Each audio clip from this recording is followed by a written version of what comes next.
어떤 절기나 시기를 두고 기다리는 자들은 설레는 마음 가지고 또 기쁜 마음 가지고 기다리게 됩니다.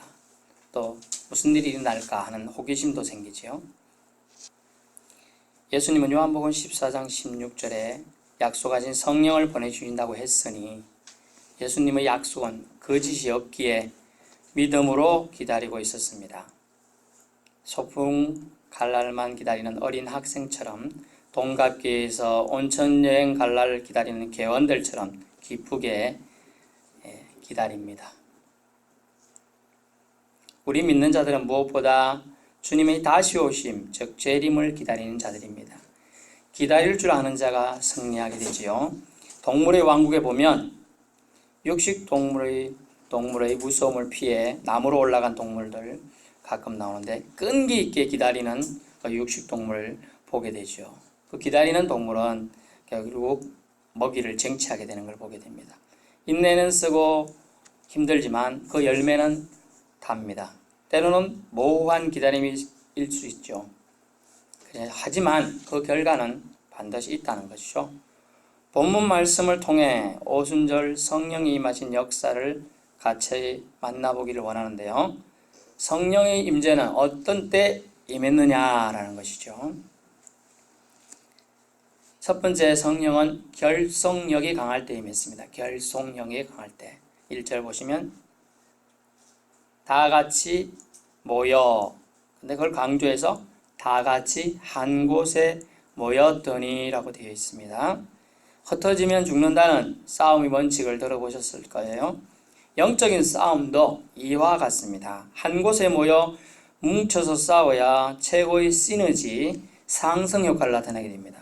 마태복음 18장 20절에 보면 두세 사람이 내 이름으로 모인 것에 나도 있느니라 라고 말씀하셨고, 주님께서 두 사람이 합심하여 기도하면 나도 그 기도를 들어주겠다, 그런 말씀도 있어요. 말씀하신 하나님, 말씀하신 예수님이 우리가 함께 모여 있을 때, 함께 기도할 때 하나님은 가장 기뻐하신다는 거예요. 그래서 히브리서 10장 25절에 나오는 모이기를 피하는 어떤 자들의 습관과 같이 하지 말라라는 것의 말씀을 우리는 들어보신 적이 있을 것입니다. 모임은 결국은 에너지를 생성시키는 아주 중요한 자리임을 알 수가 있어요. 여러분이 너무나 지쳐있고 힘들 때 홀로 있으면 더 좋을 것 같지만 아닙니다. 대부분 남자들은 어떡합니까? 산에 등산 가기도 하고 이래저래 모임 가기도 하고 술 모임 가기도 하고 그런답니다. 저는 잘 안 그렇지만요. 여자분들은요, 사랑방에 모여서 수다 떨잖아요. 안 뜨는 것처럼 그래 절 쳐다보고 계세요. 이렇게 전화통화하는 내용을 많이 들었어요. 1시간 내내 수다 떨고, 야, 이따 또 만나서 얘기하자. 제가 그런 얘기를 많이 들어봤어요. 그래서 제가 그 이유를, 여성분들은 단어를 사용을 하루에 몇만 단을 해야 스트레스가 풀린다고 합니다. 그래서 그러려니 하는 말을 방송에서 듣고 저도 이제 이해하려고 많이 노력하고 있어요. 왜냐하면 경상도 사람이다 보니까 저도 이렇게 말을 많이 하지 않아요. 밥은 는 이렇게 하면 끝납니다. 그럴 때 대화를 해야 되는 그 원칙들 보니까 대화가 필요해라는 TV 개그 콘서트인가요? 프로도 있었는데 대화가 많이 필요해요. 노년에 드실수록 연세가 점점 들어갈수록 대화를 나눠야 오해도 없어지고 스트레스도 풀리며 상호작용에 의해서 상세 효과가 생겨요. 아픈 곳은 서로 치유가 일어나게 되는 겁니다. 서로 아이고 그랬었구나, 아이고 그래. 맞장구만 잘 쳐줘도 그리스도의 향기가 나타나요. 맞장구만 잘 쳐줘도 그래 그랬구나, 이거 뭐 힘듭니까? 네가 그러니까 그렇지, 이 말보다 그래 그랬었구나, 이 말이 좋다는 거예요. 그래 그랬었구나. 본문에 결속력이 강할 때 성령이 임재했다고 합니다. 결속력이. 믿음의 사람들이 모일 때 하나님이 가장 기뻐하셔요. 초대교회는 성령의 역사인데 성령의 임재로부터 시작된 것입니다. 그래서 성령의 임재함을 사모하는 자들이 모여서 기도하고 대화도 나누며 이런저런 담소를 나누고 있었지요.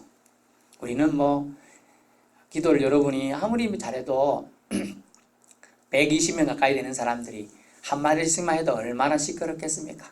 바글바글해요. 바글바글. 소리가 막 시장통 떠나갈 정도로 시끄러웠을 거예요. 그런 상황 속에 여러분 최소 며칠일, 길게 10일 정도 지금 예언이 되지만요. 한 곳에 모여 있어요. 오늘처럼 에어컨이 잘 작동하는 것도 아니고 청결한 사람만 와서 앉아 있나요? 발냄새 나는 사람도 있고 세수하는 사람도 있고 며칠 동안 있다 보니 그렇지 않습니까? 그렇지만 그들이 그 자리를 고수하는 거예요. 그것이 은혜라는 거죠. 왜? 주님이 명령하셨잖아요. 떠나지 말고 예루살렘에 떠나지 말고 기다리라 그러셨어요. 결속력은 한 곳에 모여서 예배드릴 때, 한 곳에 모여서 주님을 찬양할 때 일어나는 것입니다. 그래서 오늘날 많은 교회들이 아주 큰 교회, 저도 서울에 큰 교회들 많이 다녀봤지만 안타까운 점이 몇 가지 있죠. 이런 걸로 예배드려요. 제가 청년 때 하고 결혼해 신혼했을 때는 온누리교회, 사랑의 교회 이런 데 많이 찾아다녔습니다. 서울에. 크니까요. 한번 가봤습니다. 그리고 청년의 비전이 많이 맞춰 있거든요. 제가 CCC 출신이다 보니 그런 비전들도 좋아하고 해서 가봤는데 조금 늦었어요. 이게 예배를 늦은 게 아니에요. 최소 그런 데 가서 자리에 앉으려 그러면 1시간 전에 가야 자리에 앉아 있어요. 몇천 명 자리가 자리가 없어요. 제가 보통 30분 전에 가야 그래도 뒤에 앉는데 한 25분 정도 되니까 우리 애기들이 그때 어릴 때입니다. 지금 청년이 되었지만 어릴 때니까 이제 걸어서 가고 그때는 자동차가 없었습니다. 걸어서 가고 버스 타고 전철 타고 가니까 좀 늦었죠. 갔더니 앞에서 아이고 꽉 찼습니다. 가십시오. 아니 가라니 이게 무슨 말이에요. 교회 왔는데 가라니. 스포팅 저 지하로 가면 이거 비디오 돼 있는데 그거 보고 TV도 가니까 그것도 꽉 찼더라고. 수백 명이 앉는데 큰 TV 하나 놓고 그걸 보고 있는 거예요. 거기서 안타까움이 느껴졌는데 뭡니까? 가장 중요한 예배의 원칙이 있어요. 시간성이고요. 공간성입니다. 공간성을 떠나면 그 감세가 엄청. 그래 따지면요. TV 우리 집에서 인터넷으로 지나간 설교 예배도 볼 수 있죠? 볼 수 있는데 그런데 감이 그대로 옵니까? 정말로 사모하지 않고 그대로 오지 않습니다. 감세돼 버려요. 없어져요. 심지어 앉아서 누워서 볼 때도 있고 이런데 그게 됩니까? 안 됩니다. 시간과 공간을 지배하는 예배. 그래서 한 곳이란 장소가 아주 중요한 겁니다. 그리고 떠나지 않는 그 시간이 중요한 거예요. 여러분이 여기에 자주 이렇게 앉아있는 그 자리 있잖아요. 지금 자기만이 앉는 자리. 아주 좋은 자리예요. 복된 자리예요. 그걸 시연자라고 한자로 말하고 있습니다. 하나님의 은혜를 베푸시는 자리, 그런 자리, 믿음의 자리가 있다는 것이죠. 주님은 말씀합니다. 우리가 결속력이 강할 때 성령이 임하니 너희가 나의 자녀이거든. 교회, 즉 예배의 자리를 지켜야 한다고 말씀해 주고 있습니다. 두 번째는요. 성령의 임재는 신묘막측하게 임하였습니다. 신묘막측. 제가 이 단어 아주 좋아합니다. 신기하고 묘하고 청량할 수 없고 또 청량할 수 없다. 그런다는데 어떻게 하냐면 개별적이며 집단적이며 독특하게 임했습니다. 또 장엄하게 임했죠. 첫 번째 보면 각 사람 위에 하나씩 임하여 있더니 개별적으로 임했습니다. 개별적으로요. 각 사람 위에. 예를 들어 볼게요. 그곳에 약 120명의 사람들이 모여 있는데요. 마가 다락방이라고 하죠. 120명 모여 있는데 어떤 사람은 갈급함으로 기다렸겠죠. 어떤 사람은 피곤하니까 한심 자고 있을 수 있잖아요. 다 깨어 있어요? 아닙니다. 그러다 보면 누구는 조는 사람, 누구는 딴짓하는 사람 다 있습니다. 그런데 본문에는 각 사람 위에 내리게 되는 것이죠. 어떻게 내립니까? 형상이 나오죠. 그래서 시간, 공감, 이걸 공감각이라고 표현합니다. 청각 이런 거 다 공감각이라고 표현해요. 시각적인 효과, 불의 혀처럼 갈라지는 것들이 보였다 그래요. 불의 혀. 그리고 여러분 불 피워보셨죠? 왜 안 피워본 것처럼 다 얼굴 다 모르게 안면하십니까? 불 피워보면 불이 뭐 이렇게 생겼잖아요. 불꽃이. 그런 불꽃이 같은 것이 혀처럼 갈라지게 됩니다. 위에서 내려와서 갈라져서 각 사람 위에 우리가 지지난 중가요. 우리가 찬양할 때 사모가 뒤에서 이제 사진을 찍었습니다. 근데 각 사람 위에 이게 내려온 거에 찍혀 있어요. 뭐 사진사들은 뭐 그렇게 말할 수 있겠죠. 아이고 그거 전등 불빛이 반사돼서 그럴 수 있다. 그래서 그 다음 주도 찍어봤습니다. 그 다음 주는 은혜가 없었는지 안 찍혔더라고요. 그게 믿거나 말거나 합니다. 뭐냐면요, 눈에 보이게 지금 이때 우리 눈의 그 시각은 아무리 좋다 해도 5.0. 제 친구가 제가 신대원 다닐 때 몽고에서 온 친구가 있었어요. 시력이 5.0. 안 놀라시네. 우린 저 정도면 안 보이지. 저 끝에가 보이는 거예요. 낙지포까지 보이는 거예요. 불의 여자는 갈라지게 임했다. 이걸 왜 이렇게 형상을 표현하느냐면요, 가짜가 아니라는 걸 지금 강조하기 위해서 그러는 겁니다. 아이고 너들 한상 받잖아 이럴까봐 정확하게 얘기해주고 있는 겁니다. 그 다음에 각 사람 위에 하나씩 임하여 있어요. 그걸 개별적으로 임했죠. 아이고 비기 싫은 사람 사투리 써서 아이고 저 사람은 저런 거 안 받았으면 좋겠다. 같이 공간에 있긴 해도 참 아이고 저런 사람은 하나님이 안 쓰면 좋겠다 이런 생각할 수 있어요. 안 그렇습니까? 그런 사람이 있어요. 그런데 하나님은 각 사람 위에라고 표현하면서 다 그 공간에 있는 사람에게 성령이 임하는 있어요. 구약에 보면요, 구약에 보면 사울 왕의 나쁜 명령을 따라서 가는 사람들이 있어요. 근데 사울 왕의 정령을 받고 가는 사람들이 사무엘을 만나고 뭐 이럴 때 만나고 그 사람들이 막 이게 영에 취해가지고 막 방언을 하고 이렇게 예언을 하는 겁니다. 그 사람들이요. 그래서 또 딴 사람 그래요. 딴 사람도 그래요. 그 사람들이 사모해서 그 예언을 하는 게 아니거든요. 심지어 속 답답한 사울왕이 직접 내려갔습니다. 근데 사울왕도 가다가 예언을 하게 되는 거예요. 하나님의 영은 그 공간에 있는 사람들에게 아주 중요하게 임했음을 알 수 있고 공평하게 임했음을 알 수 있어요. 아유, 사람이 생각으로는요, 저 사람은 아니다 생각하지만 그건 사람의 생각이에요. 저도 신학교 다닐 때 보통 제 부류에 제가 좀 늦게 신학을 했기 때문에 제 부류의 사람들은 보통 30 초반이었습니다. 저는 그때 30 후반 가까이 되었었죠. 그리고 주류는 20 중반대 애들이 신대원에 다니고 있었어요. 근데 제가 보기에는 저는 직장도 다니고 있었기 때문에 아이고 저런 애들이 신학을 하러 왔나? 그런 애들이 수두룩해요. 어떻게 생각할지 모르지만 심지어 예배 시간에 게임하고 있어요. 신학생이. 제가 그래 끝나고 나서 한 소리 다 했죠. 제가 나이가 좀 많은 편에 나갑니다. 그쪽에서는 이제 한두 명이 저보다 많은 사람이 있죠. 아니 네가 그래가지고 하나님 일을 하겠대. 그래가지고 제가 혼냈습니다. 애들. 지금 한 10수년 지났잖아요. 지금요 담임 목회 잘하고 있습니다. 그때 그래도 하나님은 조금씩 다듬어요. 시련은 뭘 만들죠? 연단을. 그 연단이라는 단어 한자가 우리 연단이라 생각하지만 영어로 보니까 캐릭터입니다. 품성을 바꾸는 거예요. 시련을 통해서. 자꾸 하나님이 다듬어서 사용하시. 내가 택했는데 네가 뭐라고 하냐? 이거 안 됩니다. 하나님의 사람들에게는 우리가 판단하면 안 되고 하나님의 쓰시기 마땅하지 하나님이 버리시는 거예요. 절대 우리가 판단하고 정죄해서 화를 자초하지 마시기 바랍니다. 제가 그러고 나서 같은 동기들이 뭐 10살씩 후배들이지만 그 이후에 지켜보면서 그렇구나. 하나님이 다스리고 계시구나. 더 말 안 듣는 애들은 다 외국으로 보내더라고요.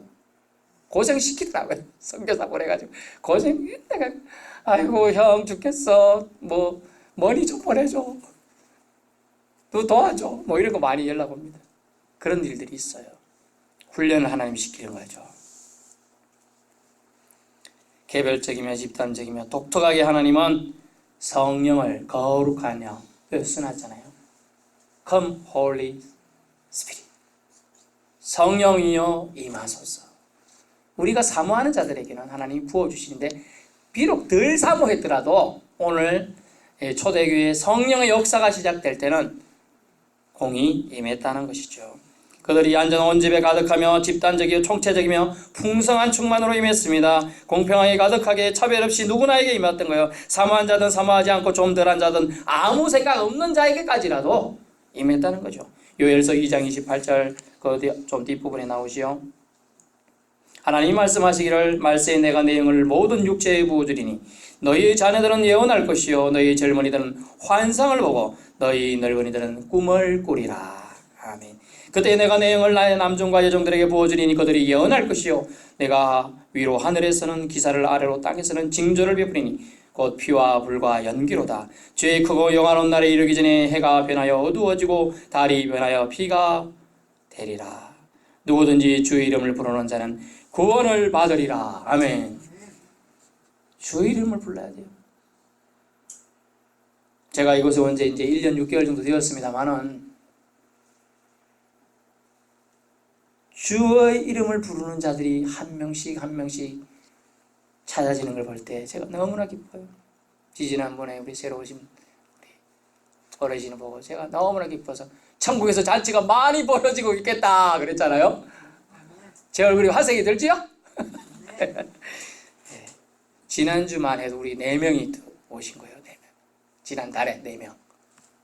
그전에는 1년 내내 하나님 우리를 지켜보고 계시다가 이제 기도의 양이 찼는지 한 명 한 명씩 보내주고 계십니다. 사람의 마음을 여는 걸 사람이 하나요? 절대 아닙니다. 성령님 하나님 하셔야 돼요. 절대로 안 바뀝니다. 이 마을에 50년 60년 동안 얽혀있는 그 사탄 마귀의 영이 어천의 그 강한 강력한 귀신들이 쫓겨가는 걸 우리 눈으로 보아야 합니다. 그러려면 어떻게 하죠? 함께 모여 기도하고 성령을 사모해야 될 줄로 믿습니다. 아멘. 그래서 제가 지난주부터 이제 시작했지요. 금요일날 10톤 줬던 조금의 더 기도의 폭을 넓혔습니다. 순종하는 자에게 하나님의 은혜가 강하게 임할 줄 믿습니다. 어떻게 임했습니까? 독특하게 임했는데 호련히라는 걸 써더니 영어죠. 갑자기 임했습니다. 갑자기. 때를 상징합니다. 급하고 강한 바람 소리로 임했다고 합니다. 여러분 놀란 바람이라고 들어봤습니까? 놀란 바람. 바람이 놀랬다. 바람에 사람이 놀랐는데 그렇게 강하고 급한 바람이 휘몰아쳤어요. 청각으로 주어졌죠. 모양이 시각적으로는 불의 여처럼 갈라졌다고 했습니다. 방언을 말하기 시작했대요. 다른 번에 원해가 다른 외국어로 말하기 시작했다. 이렇게 표현되어 있습니다. 그들이 다 성령의 충만함을 받고 성령이 말하게 하심을 따라 성령의 역사는 성령의 뜻대로 주어지게 되어 있어요. 우리의 좁은 식견과 생각으로 성령의 능력, 하나님의 능력을 제한해서는 안 될 줄 믿습니다. 제가 그런 판단을 많이 했었던 사람이에요. 저보다 좀 제가 지금 여기 와서 좀 까무잡잡해지고 지금 점도 나고 이랬는데 좀 자칭 잘났다고 생각했던 사람입니다. 그런데 제 친구들 더 잘난 사람도 많고 뭐 이런데 걔들은 맨날 불교 다니고 뭐 어디 쫓아다니고 연등에 가자가고 막 이러면 야, 나 하나님은 자꾸 그런 소리 하면 안 된다. 너 그러면 천벌 받는다. 그러면서 다니면서 제가 뒤로 이렇게 생각해요. 쟤는 절대로 구원받을 가치가 없어 보여. 판단을 많이 했습니다. 그런데 어느 날 제가 고시 공부하고 있었잖아요. 신림동에서. 그런데 찾아온 거예요. 친구야 같이 가 교회 가면 안 될까? 깜짝 놀랐죠? 5년 만에 나타난 친구가 그래요. 저를 찾아와가지고 대구서 올라와가지고 그러더라고요. 같이 가자는데 같이 갔죠 뭐. 아멘. 하나님이 하시는 거예요. 하나님이. 기도는 물론 심었습니다. 그러나 제 생각에는 쟤는 절대 구원받은 인간이 아닌 것 같아요. 맨날 뭐 불교반에 쫓아다니고 불교 행사 다니고 매주 불교 뭐 가더라고요. 근데 하나님은 우리 생각으로 하나님의 생각과 우리 생각이 다르다고 나오죠? 네, 성경은 그렇게 말하고 있어요. 성령의 역사는 이제 시작되고 지금은 성령 시대지요. 네, 사도행전 29장을 쓰고 있는 시대입니다. 지금 우리가 제가 처음 이곳에 왔을 때 정말 마음이 안타까웠죠. 우리 할머니들 4분, 5분 앉아 계셨는데 솔직한 심정을 말씀드릴까요? 제가 도망가고 싶었어요. 하지만 하나님의 뜻이 있으리라. 분명히 기도한 사람이 날 서울에서 이까지 내려보냈다. 저는 그렇게 생각하겠습니다. 그래서 순종하고 떠나갈 때 제가 그때 한번 갔잖아요. 하나님 순종하겠습니다 하고 모든 가족을 데리고 제가 내려왔습니다. 시작은 그렇습니다. 순종하는 자에게 순종을 통해서 역사가 시작된다는 거였어요. 인류의 역사도 순종하는 자에게 시작된 것이죠. 하지만 사단 마귀는 절대로 하나님의 역사 옆에서 바로 옆에서 자꾸 걸고 부스럼 만듭니다. 믿음 생활 제대로 해보려고 하니까 누가 아픕니다. 믿음 생활 제대로 해보려니까 가정에 분란이 일어나요. 믿음 생활 해보려니까 계속 일이 생기는 거예요. 이걸 이겨내야 돼요. 이겨내면 신앙이 한 단계 성장하는 겁니다. 신앙이 한 단계 성장해야 우리가 천국 갈 때 하나님 앞에 떳떳하게 제가 이렇게 살다가 왔습니까? 왔다고 얘기할 수 있지 않겠습니까? 가면요, 주님이 딴 사람 와가지고 아이고 너 뭔 일 했나 하고 책을 피십니다. 생명책을 피시고 이름 있나부터 보고 있으면 아이고 그래 있긴 있네. 그럼 들어가라 이러겠죠. 그런데 우리가 주님 일을 아름답게 기쁘게 하고 오면 어떡할까요? 주님이 저기서부터 뛰어와요. 주님이 안아주시고 어서 온다 고생했다. 아멘. 그런 일이 일어서요. 여러분 이 땅에 막 고생하다 가면 얼마나 서러워요. 믿다가 가면 천국이 보장되어 있고 주님이 우리를 환영하고 영접해 줄 줄 믿습니다. 그렇습니다. 마지막 세 번째는 약속대로 임하셨어요. 1절 보면 오순절 날이 이미 이르매 라고 되어 있잖아요. 사도행전 1장 4절 보시면 1장 4절 사도와 함께 모이사 그들에게 분부하여 이르시되 예루살렘을 떠나지 말고 내게서 들은 바 아버지께서 약속하신 것을 기다리라. 그 약속하신 것이 보혜사, 또 다른 보혜사라고 칭해지지만 파라클레이토스, 약속하신 것을 주신다라는 약속. 주님은 부활하신 후 며칠 동안 같이 계셨죠? 40일 동안. 약 10일 정도 더 지나서 지금 주신다는 약속인 거예요. 그런데 부활하신 예수님께서 사도들에게 분부하고 이르셨지만 예루살렘을 떠나지 말라고 했지만 떠날 사람도 있었을까요? 안 있었을까요? 있었겠죠. 있었어요. 하지만 남아있는 사람이 일단 120명. 1장 5절 보십시오. 요한은 물로 세례를 베풀었으나 너희는 몇 날이 못되어 성령으로 세례를 받으리라. 아멘. 받으리라. 성령으로 세례. 성령으로 세례 받은 자가 일을 합니다. 여러분 어느 교회든지요 교회가 운영되고 유지되는 데는요 10%의 성도가 안 돼요. 일하는 성도는 사실요. 제가 수천 명 교회도 있어봤지만은 수백 명 교회도 있어봤지만요 정말 수백 명 교회에서는 10명이 채 안 되고요 수천 명 교회도 50여 명이 제일 안 돼요. 진짜 일하는 사람들은요. 왜요? 왜 그럴까요? 성령의 세례를 받기는 받았는데 어떻게 했죠? 잊어버리죠. 그럼 성령님 우리 받았습니다. 아멘? 떠나십니까? 안 떠나요. 여러분 속에 계십니다. 아멘? 계시는데 활동을 못하도록 여러분이 성령님에게 묻지도 않고 도움도 안 구하고 하니까 잠잠히 계시는 거예요. 그냥 여러분이 도와주시기 위해서 여러분 곁에 계신 성령님, 내주하고 계시는 성령님을 여러분 인격적으로 대해야 됩니다.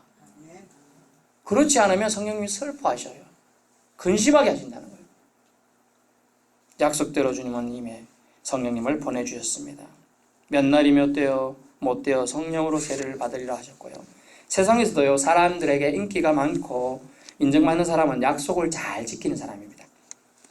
하물며 우리 하나님께서는 전지전능하신 분, 우주의 창조자이시기도 합니다. 하나님은 절대로 자신의 약속을 스스로 깨신 적은 없어요. 그 약속을 지키셨어요.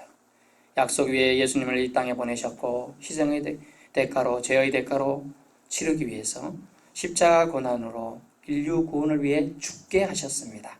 하지만 약속대로 3일 만에 부활케 하셨고 다시금 인류 위한 약속으로 돕는 자로 보혜사를 보내주시겠다고 하셨고 오늘 본문처럼 보내주셨습니다. 오순절 날이 이미 이름에 누가복음 24장 49절. 이 날이 이룰 때까지, 이 기한이 찰 때까지 기다리지 못하고 떠나갔다면 마가다락방에 모인 사람들에게 성령의 은혜가 임하지 않았을 것입니다. 약속된 시간 몇 날이 못 되어는요, 확실한 기한이 있습니다만 언제인지는 미정인 거예요. 아멘? 그렇죠? 어떻게 보면 몇 날이 못 되라고 했지 정확하게 오순절이다 뭐 이런 말 없어요. 사실은 표현은 그렇습니다. 하지만 몇 날이 못 돼요. 예수님 오실 거죠? 그것은 확실히 오실 거는 기한이 있어요. 반드시 오시는 거예요. 그러나 미정인 거죠. 우리가 알 수 없는 시기이기 때문에. 몇 날이라는 시간 동안 순종할 때, 순종의 지속적인 모습이 있었을 때 임하게 되는 것이죠. 하나님께서는 신실하신 하나님이십니다. 민수기 23장 19절, 하나님 인생이 아니시니 거짓말하지 않으신다라는 표현이 있어요. 하나님은 약속의 하나님이셔요. 전에도 말씀드렸지만 말씀이 영어가 아니고 히브리어로 다바르라고 그랬어요. 다바르, 말씀이 뭐냐면 뱉어지면 성취된다는 뜻이에요. 나가면 이루어진다는 뜻이에요. 그리고 하는 말씀이라고 하는 거예요. 그 가치가 얼마나 그 말에 힘이 있으면, 심지어 예수님은 뭐라고 했어요? 네가 네 형제 보고 나가라, 밖으로 나가라가 아니고 나가, 욕설이에요. 욕을 해도 그게 응답되기 때문에, 응답돼서 만약 그 형제가 실족하게 되거나 믿음이 떨어지게 되면 어떻게 된다고? 너를 저주, 너는 엄부에 들어가게 된다는 거예요. 말의 힘의 파워가 엄청나다는 걸 말하고 있어요. 조용기 목사님은 4차원의 영적 세계 읽어보신 분 있을지 모르겠습니다만 4차원의 영적 세계가 바로 말의 세계예요. 말씀의 세계라는 거죠. 말씀을 이해한 사람, 말의 파워를 알게 된다는 것입니다. 우리는 말씀을 믿는 주님의 사람들입니다. 네. 말씀으로 세상이 창조되었어요. 주님은 그래서 우리에게 말씀대로 주님이 실행할 걸 믿는 자에게 하나님의 은혜를 더하시겠다 하시게요. 주님 말씀하죠. 우리가 전에도 말씀드렸지만 주님 제발 주님이 하나님을 보여주면 안 됩니까? 그러면 제가 믿겠습니다 라고 사람들은 얘기하지만 주님은 뭐라고 말씀하셨다고요? 네가 먼저 믿어봐. 그럼 내가 보여줄게. 이렇게 말한다는 거예요. 주님은. 믿음은 보이지 않는 세계예요. 히브리서 기자는 뭐라고 합니까? 믿음은 보이지 않는 세계라고 말하면 보이는 것은 나타나는 것으로 된 것이 아니라고 말했어요. 보이지 않는 것으로 해서 지어졌다는 걸 말씀해 주고 있습니다. 예를 들어 보세요. 아브라함에게 주님이 나타나 말씀, 저 하늘 별보다 네 후손을 창대케 하리라 말했습니다. 너는 복의 근원이 될지라. 창세기 12장 1절 2절 말씀하셨죠. 그리고 약속을 지키셨습니까? 지키셨죠.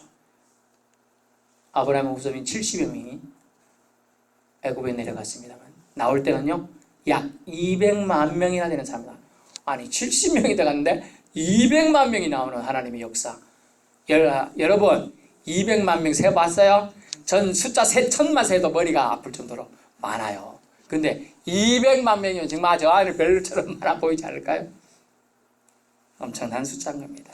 하나님은 못 이루실 게 없고 약속하신 것을 반드시 이루시는 신실하신 하나님을 알 수가 있습니다. 신실하신 하나님, 그런 찬양이 있습니다. 신실하신 하나님.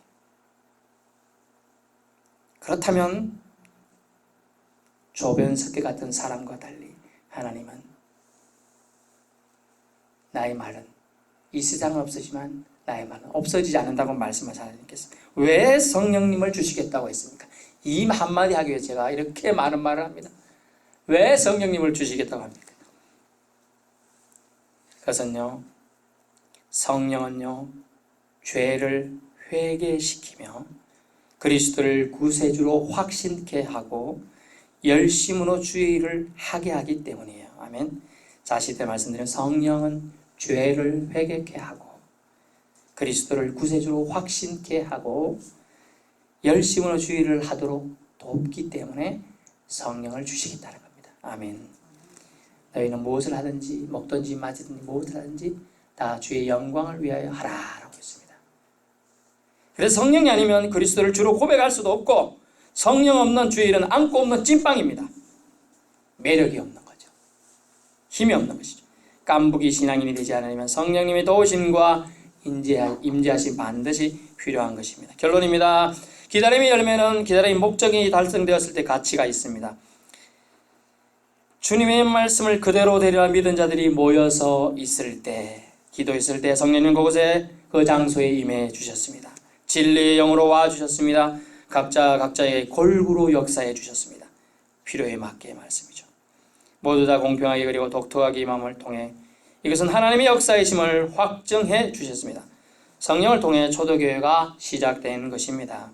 기독교가 하나님의 선교 아래 전 세계로 전파하게 된 신호탄을 쏘아 올리게 된 날이 바로 성령 강림절이 된 겁니다. 성령 역사는 오늘날도 믿음의 역사로 진행형입니다. 하나님의 때에 임합니다. 하나님의 방식으로 임합니다. 하나님이 택하신 자녀들에게 주어짐을 알 수가 있습니다. 교회든 개인이든 모이기에 힘써야 오늘 말씀을 통하여 우리가 성령 은혜를 받게 될 줄 믿습니다. 믿음 갖고 기다리고 믿음 갖고 성령님과 더욱 동행하는 주님의 성도들 되시기를 축원합니다.